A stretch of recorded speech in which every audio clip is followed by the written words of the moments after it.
नमस्कार, मैं हूं कुमार अभिषेक और कुमार अभिषेक की खबर में एक बार फिर से आप सभी का स्वागत है। आज भाई दूज का त्योहार है और इसी के लिए आप सभी को भाई दूज की हार्दिक शुभकामनाएं।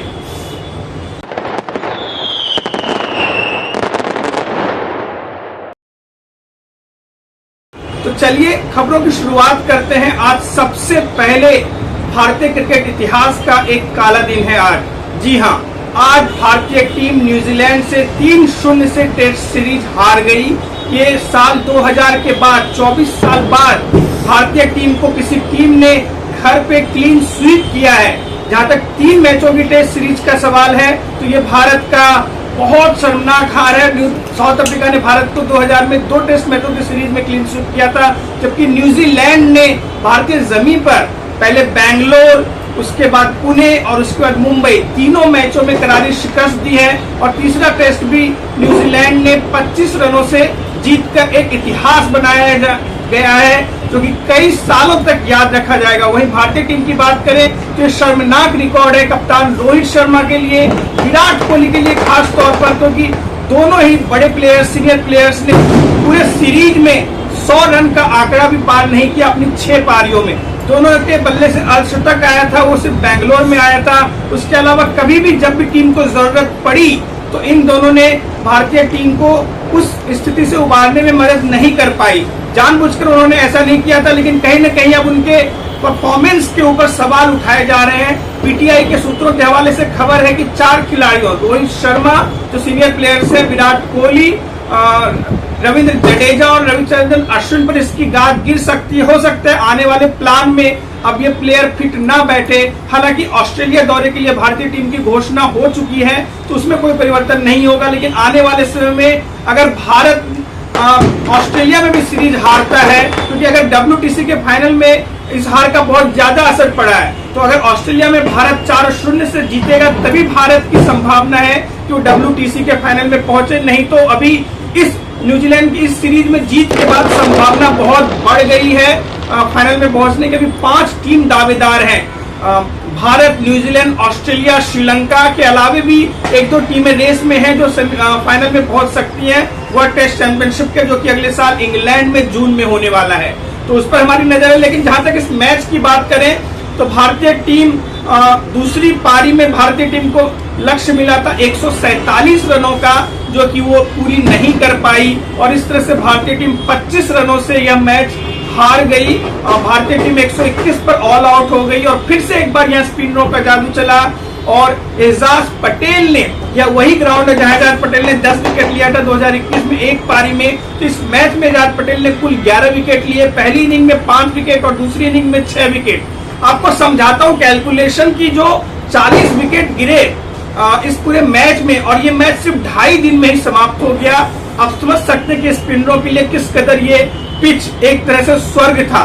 तो उसमें से 34 विकेट सिर्फ स्पिनरों को मिला, कुछ रन आउट हुए और कुछ विकेट ही फास्ट बॉलर को मिला। हालांकि फास्ट बॉलर ने भी बहुत कम बॉलिंग की, पूरे सीरीज में तो नहीं कहूंगा, लेकिन पर्टिकुलर इस मैच में, पहले मैच में फास्ट बॉलरों का जलवा था बेंगलुरु टेस्ट में।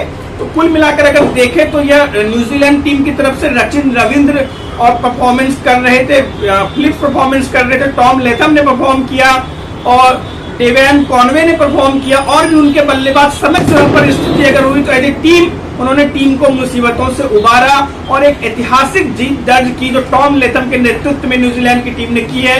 तो ये सालों तक याद रखा जाएगा। केन विलियमसन की अनुपस्थिति में एक युवा कप्तान ने भारत जैसी मजबूत टीम को घर पर पटकनी दी है। तो ये भी एक इतिहास है। भारत की तरफ से जो बल्लेबाजी में ऋषभ पंत ने दोनों पारियों में अर्धशतक लगाया, लेकिन वो काफी विवादास्पद पूर्ण से आउट हुए, तो उनका डिसीजन भी सवालों के घेरे में। लेकिन ये कोई एक्सक्यूज नहीं हो सकता, क्योंकि ओवरऑल भारतीय टीम ने अच्छा प्रदर्शन नहीं किया।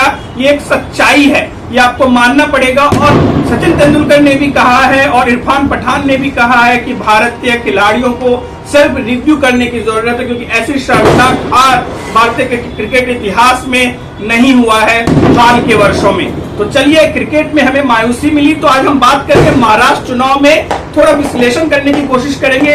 जो भी स्थिति बनी हुई है महाराष्ट्र चुनाव की, हालांकि कल नाम वापसी की आखिरी तारीख है, लेकिन जो भी स्थिति बनी हुई है कि किस पार्टी को बहुमत मिलेगा या किस गठबंधन को बहुमत मिलेगा ये कहना बहुत मुश्किल है, क्योंकि कोई भी पार्टी पूरी सीटों पर चुनाव नहीं लड़ रही है।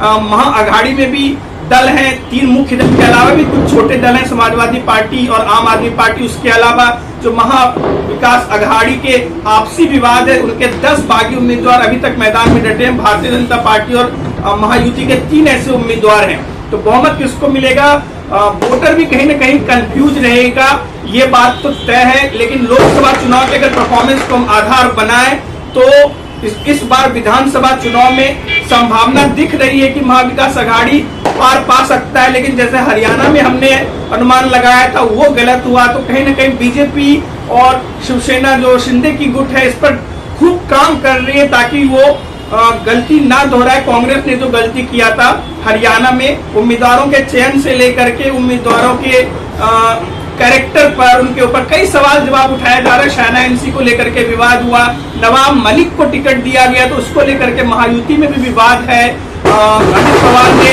टिकट दिया उनको, जबकि बीजेपी ने साफ तौर पर विरोध किया था और शिवसेना शिंदे गुट ने भी। तो इस चुनाव में किस करवट बदलेगी राजनीति। हालांकि अजित पवार ने कहा भी कि आपने जो लोकसभा चुनाव में हमें शरद पवार जी को आशीर्वाद दिया, तो विधानसभा चुनाव में हमें आशीर्वाद दीजिए। प्रधानमंत्री मोदी की रैली भी होने वाली है महाराष्ट्र के साथ साथ झारखंड में भी, लेकिन महाराष्ट्र का मुकाबला काफी दिलचस्प होगा और ये देखने वाली बात होगी 23 नवंबर को जब इलेक्ट्रॉनिक वोटिंग मशीन से रिजल्ट आएगा तो किसकी सरकार बनती है ये उसी दिन हम बता पाएंगे। उससे पहले कोई भी संभावना लगाना किसी भी चुनाव विश्लेषक के तौर पर ये नामुमकिन सा लग रहा है। इस बार जनता के मन में क्या छुपा है ये सिर्फ जनता जानती है। आप बने रहिए हमारे साथ, हम आपको हमेशा अपडेट देते रहेंगे पॉलिटिक्स की, खेल जगत की और खबरों का सिलसिला इसी तरह कुमार अभिषेक की खबर पर जारी रहेगा। आप देख सकते हैं मेरे पीछे लता मंगेशकर ऑडिटोरियम है, बगल में ठाकुर मॉल है, ये वेस्टर्न एक्सप्रेस हाईवे है और मेट्रो का काम शुरू है। तो जो महायुति की सरकार है वो अटल सेतु जो और जितने कोस्टल रोड बनाए हैं उसको लेकर के, मेट्रो को लेकर के अपने विकास की राजनीति पर और मोदी जी के चेहरे पर चुनाव लड़ने की कोशिश कर रही है। तो इसका फैसला 23 नवंबर को करना होगा। अभी के लिए इतना ही, धन्यवाद, शुक्रिया, शब्बा खैर, गुड नाइट।